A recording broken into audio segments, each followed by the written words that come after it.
গরমের দিনে সন্ধ্যাবেলা আজকে ছোট ভাইকে নিয়ে চলে গিয়েছিলাম বাসার পাশে কফি ল্যামের একটি ব্রাঞ্চে। আর আপনারা সবাই কিন্তু জানেন কফি ল্যাম কিন্তু খুব নামকরা একটা জুসের দোকান, যেটা বাংলাদেশে অনেক জায়গায় তাদের ব্রাঞ্চ আছে। যাওয়ার পরে দেখলাম যে কি সুন্দর তারা আখের রসের জুস বানাচ্ছিল, আমার এটা এত ভালো লাগছিল। আর মাশাআল্লাহ তাদের অনেক বেশি ক্রাউড ছিল। তো এখানে তাদের অনেক টাইপের খাবার আপনারা পেয়ে যাবেন, মানে জুসের অনেক আইটেম পেয়ে যাবেন, সাথে মোমোজ, স্যুপ আর অনেক কিছুই পাওয়া যায়। আর মাশাআল্লাহ তাদের এত ভিড় ছিল যে দাঁড়ানোর মতো কোনো সিচুয়েশনে ছিল না। পরে আমি বাসায় চলে আসি। আজকে তাদের শপে দেখলাম যে তারা একটা নতুন খাবার লঞ্চ করেছিল, আর সেটা ছিল ফ্রুট ডিলাইট।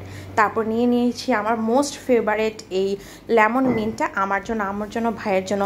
মানে এই গরমের দিনে যদি এরকম ঠান্ডা ঠান্ডা লেমন মিন্ট না খায় তাহলে কি হয়, তোমরা যদি ফ্রিজে রেখে আরও ঠান্ডা করে খাও তাহলে আরও বেশি ভালো লাগবে।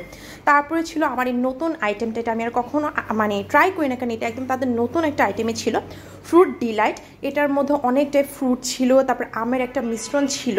মানে এটা যদি ফ্রিজে রেখে খাও না, আইসক্রিমের মতো করে খেতে আরও ভালো লাগবে। আমি তোমাদেরকে বলবো যাদের বাসার আশেপাশে কফি ল্যামে ব্রাঞ্চ আছে, তারা কিন্তু মাস্ট বি তাদের এই নতুন আইটেমগুলো ট্রাই করবে। তারপরে আমি হলাম কফি লাভার বা চা লাভার, যতই গরমই হোক আমাকে তো খেতে হবে। আর কফি ল্যামের এই কফিটা কিন্তু অনেক মজার, তোমরা কিন্তু মাস্ট বি একবার ট্রাই করবে।